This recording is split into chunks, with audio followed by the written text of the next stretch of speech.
Halo teman-teman, terima kasih sudah klik video ini. Apa kabar kalian semua? Semoga dalam keadaan yang sehat dan bahagia. Kasus yang akan kita bahas kali ini adalah kasus yang sempat menghebohkan warga Okan Komering Ulu Selatan di Sumatera Selatan pada tahun 2023. Penghilangan nyawa adalah suatu tindakan untuk melenyapkan seseorang dengan cara yang melanggar hukum maupun yang tidak melawan hukum. Penghilangan nyawa biasanya dilatar belakangi oleh bermacam-macam motif, misalnya politik, kecemburuan, dendam, membela diri, dan sebagainya. Nah, sama halnya dengan kasus kali ini, di mana seorang menantu dengan tega menghabisi nyawa mertuanya sendiri. Apa motif sang menantu hingga tega melakukan hal mengerikan itu? Yuk kita bahas. Jadi guys, kasus penghilangan nyawa ini terjadi di Dusun 5, Desa Damarpura, Kecamatan Buana Pemaca, Kabupaten Ogan Komering Ulu atau Oku Selatan, Provinsi Sumatera Selatan pada hari Jumat tanggal 4 Agustus tahun 2023 sekitar pukul 1 siang waktu Indonesia Barat. Diketahui pelaku yang adalah seorang menantu bernama Sundoto alias Gales bin Soini berusia 31 tahun, warga Dusun 5 Desa Damarpura, Kecamatan Buana Pemaca, Kabupaten Oku Selatan. Sedangkan korban yang tak lain adalah mertua pelaku, yakni Ayen bin Ujak Sujana berusia 50 tahun, yang juga merupakan warga Buana Pemaca, Oku Selatan. Penghilangan nyawa yang dilakukan oleh pelaku terhadap mertuanya sendiri gegara pelaku tersinggung korban atau mertuanya itu sering ikut campur permasalahan rumah tangganya. Kejadian ini bermula saat terjadi pertengkaran antara pelaku Sundoto dan istrinya. Kemudian sang istri mengadu dan pulang ke rumah orang tuanya yang masih satu kampung dengan mereka. Setelah itu istri Sundoto meminta untuk bercerai. Nah, pelaku yang tak terima akan diceraikan oleh sang istri itu mulai merencanakan pembunuhan terhadap mertuanya yakni Ayen yang dianggap telah menghasut anaknya untuk bercerai. Kompol Hardan HS mengatakan karena tersangka merasa kesal dan tidak suka kepada korban sehingga timbul niat pelaku untuk membunuhnya. Nah, pada hari Jumat tanggal 4 Agustus tahun 2023 sekitar pukul 1 siang waktu Indonesia Barat, pelaku telah mempersiapkan satu potong balok kayu bulat yang panjangnya 73 cm serta satu bilah parang yang diikatkan oleh pelaku di pinggang sebagai alat atau senjata untuk melenyapkan korban. Kemudian pelaku pun mendatangi rumah korban dan masuk melalui pintu depan dan ia menemui korban yang sedang berada di dapur. Setibanya di dapur, ia langsung menyerang korban menggunakan balok kayu di arah kepala berkali-kali hingga korban terjatuh. Korban sempat melakukan perlawanan dengan cara menangkis pukulan kayu tersebut dengan menggunakan tangan. Akan tetapi pelaku masih tetap memukul korban dan setelah itu ia melepaskan potongan kayu bulat tersebut.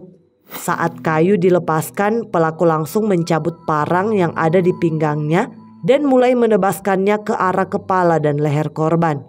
Pelaku menyerang korban secara membabi buta, bahkan kejadian tersebut disaksikan oleh istri pelaku yang tak lain adalah anak korban.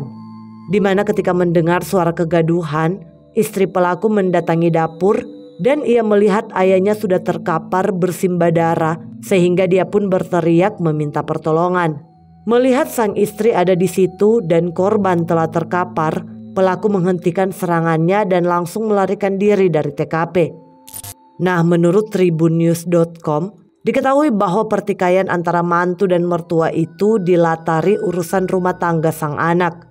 Katanya korban kerap menerima aduan dari anak perempuannya atau istri dari pelaku yang selalu pulang ke rumah orang tua setiap kali bertengkar dengan pelaku. Bahkan korban yang membela sang anak juga kerap ikut cekcok dengan pelaku yang adalah menantunya, di mana katanya korban pernah mengancam pelaku dengan sajam hingga meminta bercerai pada putrinya. Hal itulah yang diduga mengakibatkan pelaku kesal pada korban yang membuatnya gelap mata sampai nekat menghabisi ayah mertuanya itu. Tak hanya berupa ancaman, Pelaku yang tak ingin rumah tangganya yang telah terjalin selama 10 tahun berakhir karena telah dikaruniai seorang anak itu kerap dimintai oleh korban untuk mengakhiri rumah tangga dengan anaknya. Dia tidak mau pisah sama istrinya, sedangkan mertua meminta untuk cerai, ujar Kepala Desa Damarpura. Di sisi lain, menurut masyarakat setempat, korban dan pelaku yang merupakan mertua dan menantu itu hampir tak pernah terlibat permasalahan dengan warga lain. Namun memang kemapanan pelaku Sundoto yang sehari-hari berpenghasilan sebagai buruh tidak tetap. Sedangkan korban termasuk warga yang cukup terpandang, yaitu sebagai petani jagung, juga menjadi pemicu pertikaian dalam rumah tangganya. Kalau si mantunya ini bekerja upahan di kebun, kadang ikut kerja gesek kayu, buruh tidak tetap. Kalau korban petani jagung berpenghasilan cukup, ungkap Kades. Kemudian setelah menerima laporan tersebut, pihak kepolisian Polsek Simpang Martapura Ogan Kumering Ulu atau Oku langsung melakukan penangkapan terhadap pelaku Sundoto tanpa perlawanan. Di kantor polisi, pelaku mengakui perbuatannya yang telah menghabisi nyawa mertuanya sendiri karena motif dendam dan kesal. Korban kerap mencampuri urusan rumah tangganya. Polsek Simpang bersama Polres Oku Selatan menggelar rekonstruksi dugaan pembunuhan yang dilakukan oleh Sundoto alias Gales 31 tahun terhadap mertuanya sendiri yakni Ayen 50 tahun. Kejadian yang sempat menggemparkan tersebut diperagakan pelaku sebanyak 20 adegan sebagai rangkaian peristiwa dimulai dari pelaku yang mempersiapkan senjata serta perbuatan pelaku memukul dan membacok korban yang menyebabkan korban meninggal dunia.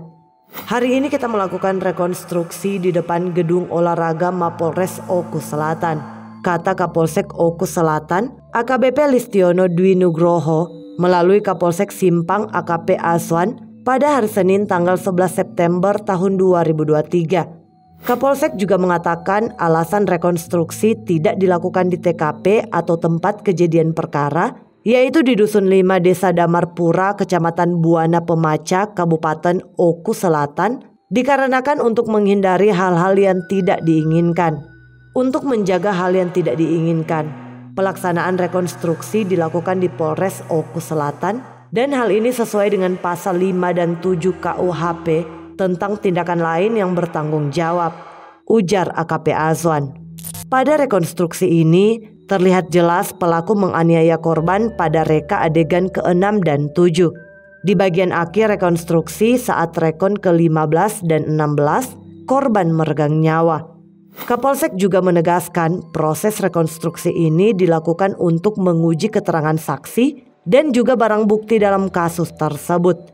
Kegiatan konstruksi penting bagi penyelidikan untuk menguji keterangan saksi, barang bukti, dan keterangan tersangka. Sesuai dengan ketentuan pasal 24 ayat 3 Perkap nomor 6 tahun 2019 tentang penyidikan tindak pidana. Lebih lanjut, Kapolsek mengatakan pihak-pihak terkait turut dihadirkan dalam rekonstruksi termasuk mengundang pihak keluarga korban. Pada rekonstruksi ini, pihak jaksa penuntut umum yang turut menangani perkara dugaan tindak pidana pembunuhan ini turut kita undang, ujar Kapolsek Oku. Lebih lanjut, Kapolsek menjelaskan dari hasil reka adegan terungkap motif pelaku melakukan pembunuhan lantaran sakit hati kepada korban. Pelaku merasa korban selalu ikut campur dalam urusan rumah tangganya, terlebih setelah istrinya meminta bercerai darinya. So, atas perbuatannya yang telah menghabisi mertuanya sendiri, tersangka Sundoto yang sudah diamankan di Polres Oku Selatan dijerat pasal 340 KUHP, subsider pasal 338 KUHP tentang junto pasal 351 ayat 3 tentang melenyapkan nyawa orang dan pembunuhan berencana dengan ancaman hukuman maksimal seumur hidup dan minimal 20 tahun penjara. Nah guys, kasus-kasus penghilangan nyawa seseorang ini tentu saja berhasil mengundang respon dari masyarakat. Banyak yang merasa heran dan tak habis pikir dengan hal ini. Pertanyaan-pertanyaan pun muncul. Kok bisa ya sampai seperti itu? Ngeri banget ya, padahal mereka menantu dan mertua, meskipun tidak sedara tapi sudah jadi keluarga, tapi bisa kayak gitu. Dan pertanyaan-pertanyaan lain sebagainya.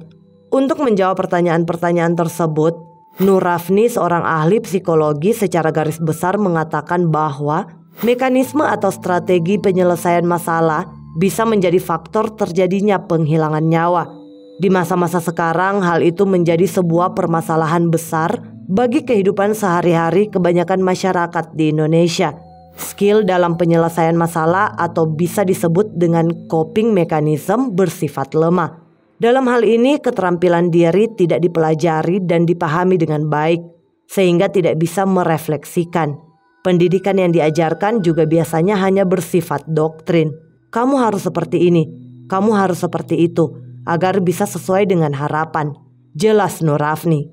Padahal seperti yang sudah diketahui, setiap manusia memiliki beragam potensi yang bisa dikembangkan. Walaupun memang ada potensi yang dibawa dari orang tua. Oleh karena itu, orang-orang menjadi dependen atau bergantung kepada pengambilan keputusan, sehingga orang tersebut tidak akan pernah berkembang dari segi mental. Nah, begitu mendapatkan sesuatu yang tidak mampu orang itu selesaikan, coping atau penyelesaian masalah tidak efektiflah yang akan diambil seperti membunuh. Nur Rafni menambahkan, sebenarnya mungkin saja dia bukan orang jahat atau bukan seorang pembunuh. Lalu tipe kepribadiannya juga bukan antisosial yang cenderung memunculkan perbuatan negatif. Namun hal itu ia tunjukkan supaya dapat menekan orang lain, menunjukkan bahwa dirinya tidak lemah dan patut diakui keberadaannya. So, tetap berhati-hati, waspada, dan yang terpenting perbanyak ibadah. Dekatkan diri pada Sang Pencipta agar kita selalu dituntun untuk melakukan hal-hal yang baik dan terhindar dari niat maupun perilaku jahat. Teman-teman, buat kalian yang tertarik dengan kasus-kasus dari luar negeri, silakan merapat ke channel Adele Stories. Di sana aku membahas kasus-kasus kriminal berdasarkan kisah nyata yang terjadi di luar Indonesia, tentunya nggak kalah seru dan menarik untuk dibahas. Yuk kunjungi channel Adele Stories dan jangan lupa subscribe ya. Terima kasih. Oke guys, sekian dulu ceritaku. Sampai jumpa di video selanjutnya. Bye.